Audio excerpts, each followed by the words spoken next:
The University of North Carolina opened its doors to students in 1795, becoming the nation's first institution of higher learning. Over time, the school expanded, with campuses all across the state, and while each of these locations have their own unique and historic attributes, it is in Chapel Hill where one of the university's most infamous and curious landmarks resides, the Gimghoul Castle. Originally known as the Hippolyte Castle, the unique structure was built in 1924 using 1,300 tons of rough stone.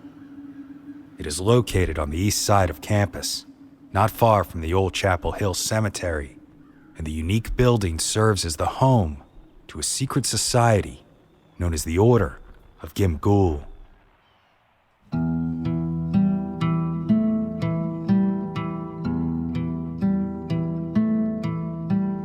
Founded by 5 University of North Carolina students in 1889, the mysterious group's beliefs are based primarily on the ideals of Arthurian knighthood and chivalry. And much like the infamous Skull and Bones of Yale, entrance into the Order of Gimghoul is by invitation only, furthering its mystique. But what makes the Order of Gimghoul so unique to the University of North Carolina itself is that its origins are intertwined with one of the campus's most enduring legends, a tale of romantic rivalry among 2 men that left one dead not far from where the Gimghoul Castle stands today, a man named Peter Dromgoole.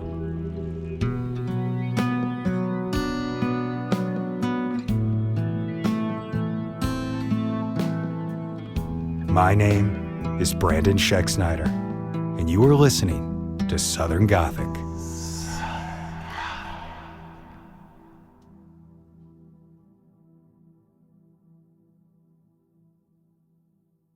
Legend says that in 1833, a young man named Peter Dromgoole arrived to study at the University of North Carolina.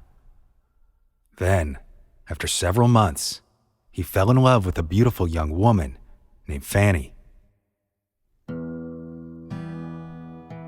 The pair soon had their own secret spot where they met, an area called Piney Point or Piney Prospect.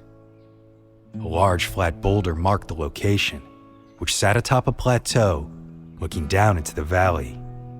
And legend purports that this beautiful young woman was so madly in love with her new beau that on many afternoons she arrived at this secret spot early, just so she could rest upon this boulder and dream of their future together.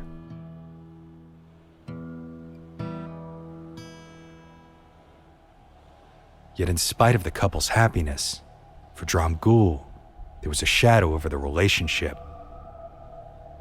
One of Peter's close friends had also been interested in gaining the attention of Fanny. Of course, she ultimately rejected the man in favor of Peter, but a great jealousy began to grow. At first, Peter made every effort to avoid running into his former friend, but the other man was clearly still bitter, taking every opportunity to goad Peter.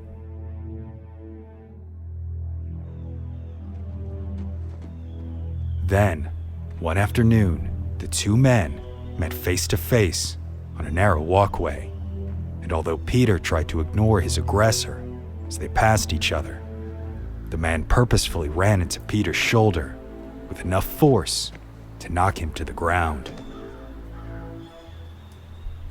Obviously, Peter was furious at the insult, and an argument broke out. Exactly what was said between the two is unknown. However, the result would prove lethal, as the man challenged Peter to a duel. And naturally, being the gentleman that he was, Peter accepted.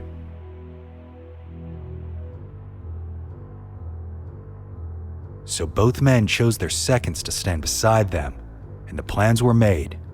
The event would occur at midnight, near the cliff, at the edge of town. Legend claims that Peter was considered a reasonably good shot and therefore had little cause for concern regarding the duel's outcome. But when the time arrived, his marksmanship was all but useless. A brief rain earlier in the warm May day had caused a low-lying mist to hover above the ground. So after the men prepared to fire, after marking their 10 paces, their targets seemed more like a misty, ghost-like figure than their former friend. Nevertheless, the 2 men took aim and pulled the trigger.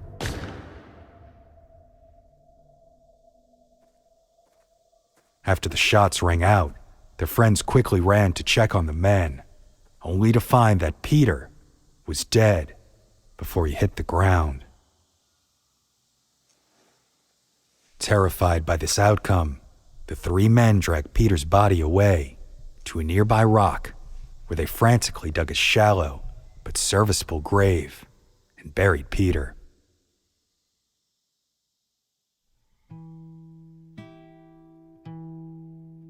Unfortunately, Fanny went on with life completely unaware that he had been killed.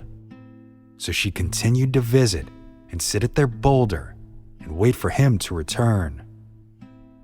But eerily, she noticed that the stone was now covered in strange brownish red stains where it once had none. Eventually, heartbroken by his disappearance, the young woman grew silent and lived on in a trance-like state until she ultimately succumbed to her broken heart.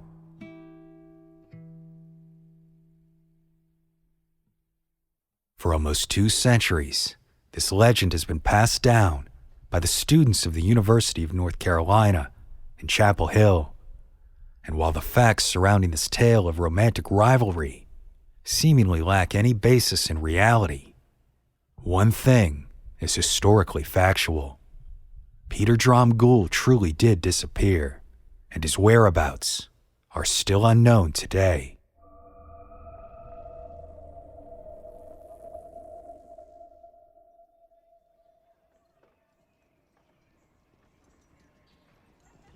Peter Pelham Dromgoole was born on February 8, 1815, in Halifax County, North Carolina, to Sarah Cleese Pelham and Edward Dromgoole II, a Methodist minister, physician, merchant, and planter.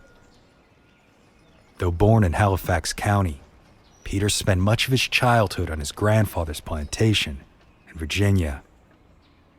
Little is known of these early years, but in 1832, he was enrolled in the Franklin Male Academy in Lewisburg, North Carolina.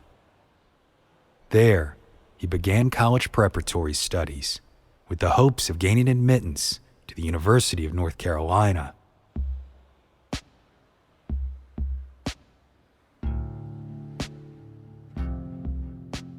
It is uncertain how seriously Peter took his education at the time, but it can be surmised that it was not nearly serious enough, because the following year, in January of 1833, Peter failed his entrance exams.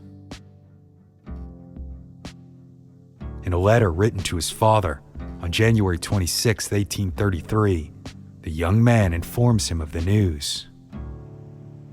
"I arrived here last Sunday week, and after being examined for 2 days, I am very sorry to inform you that I was rejected.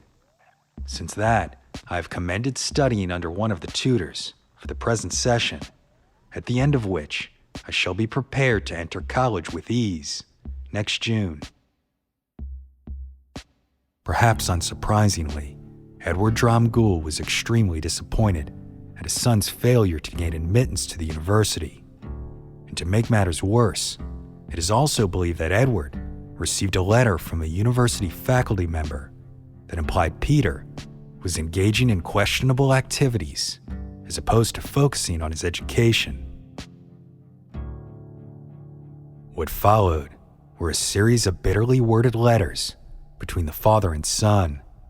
However, all that remains of this correspondence today are the letters written by Peter.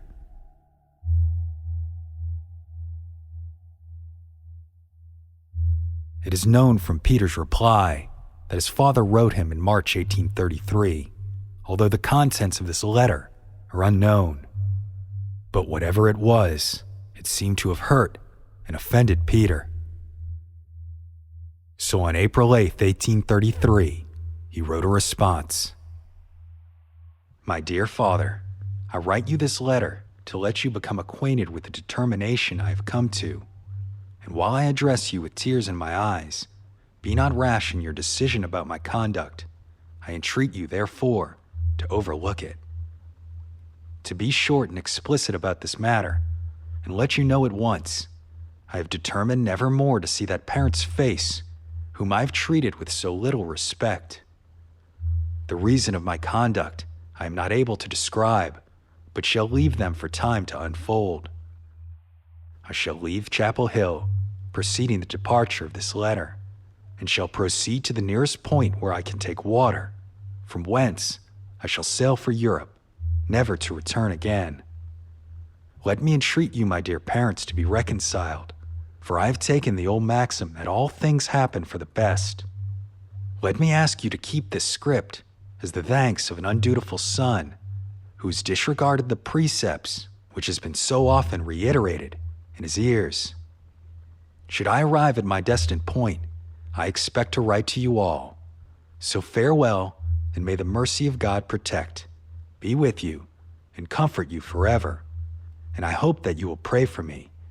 Your affectionate but undutiful son, Peter P. Dromgoole. This response is believed to be Peter Dromgoole's final correspondence with his family. Upon receipt of this letter, it is said that Edward Dromgoole declined to take any action, proclaiming that, quote, no one should run after him. But after several weeks of hearing no other news from Peter, his concerned mother, Sarah, approached her brother-in-law, George Dromgoole, for help. So George traveled to Chapel Hill with the hopes of locating his nephew. Yet by the time George arrived, Peter had already disappeared.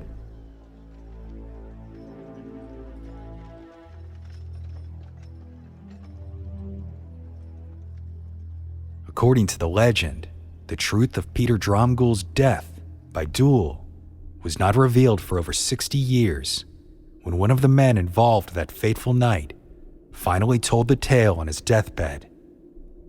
Yet the identity behind this supposed confessor remains unknown, as is the role he played in the duel.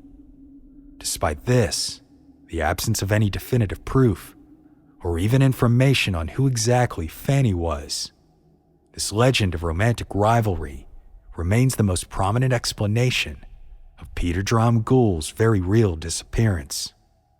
This is likely the result of another historically factual duel in the Dromgoole family. In 1837, several years following his disappearance, Peter's uncle, George C. Dromgoole, was involved in a duel with a man named Daniel Duggar on the banks of the Roanoke River in North Carolina. George Dromgoole, who was a Virginia congressman at the time, emerged as the victor, killing Daniel Duggar. Then, in 1907, an alternate explanation for Peter's disappearance was put forth when former president of the University of North Carolina, Dr. Kemp Plummer Battle, published a two-part history of the university.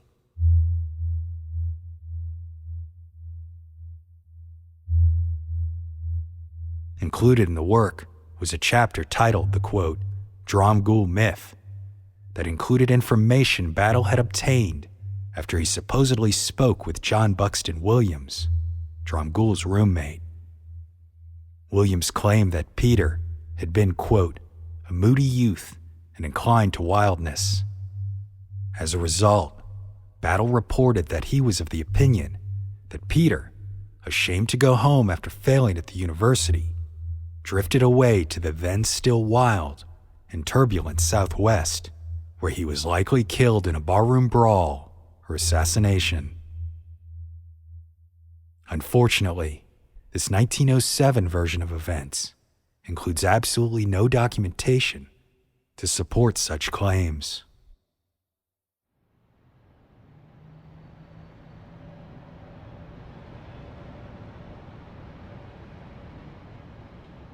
Then, in October of 1924, Bruce Cotton published a response to Battle's story in Carolina Magazine under the title Peter Dromgoole, in which much light is thrown on an interesting tradition. Cotton was a distant cousin to Peter, who had become intrigued by the legend while a freshman at the University of North Carolina. In addition to providing background information on Peter and the Dromgoole family, the article published several of Peter's letters to his family, letters that Cotton himself had found during a trip to the old Dromgoole homestead in Brunswick County, Virginia. Cotton believed that Peter neither died in a duel nor traveled to Europe as he had claimed, but had actually left Chapel Hill and traveled to Southport, North Carolina, then called Smithville, where he joined the Army under the assumed name of John Williams. It is noted that this was also the supposed name of Peter's roommate. The source of Cotton's claim comes from a letter written in April of 1834 by Reverend Thomas Hunt, formerly of Brunswick, Virginia. Presumably, the letter was written to Peter's father, as it goes on to explain that Reverend Hunt was approached by a woman and given a bundle of letters that had been left behind by a gentleman who previously stayed at her home. All of the letters in the bundle were addressed to Peter P. Dromgoole. When questioned about the man who left the letters, the woman informed the Reverend that he had been at her home in June the previous year, 1833, before he went on to Smithville to enlist in the Army at Fort Johnston.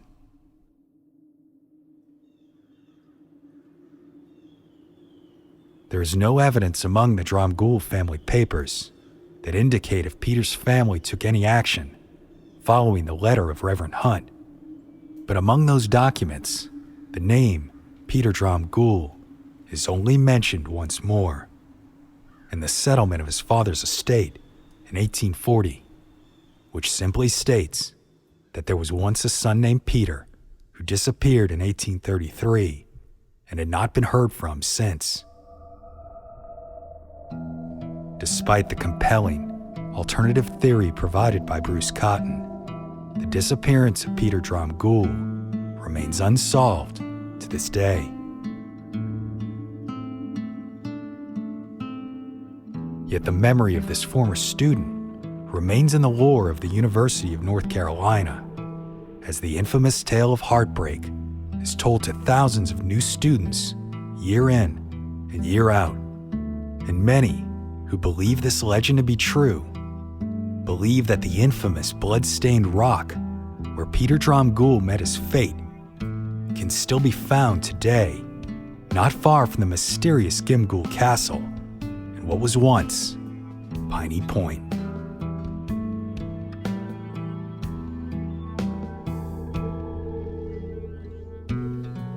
My name is Brandon Schexnayder, and you've been listening to Southern Gothic.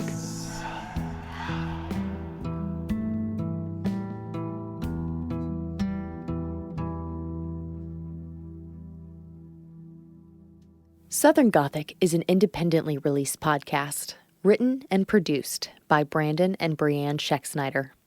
For special access to members-only content, including access to the series Southern Gothic, The Monsters, as well as updates and links to our social media, visit southerngothicmedia.com today. Lucky Little Shacks.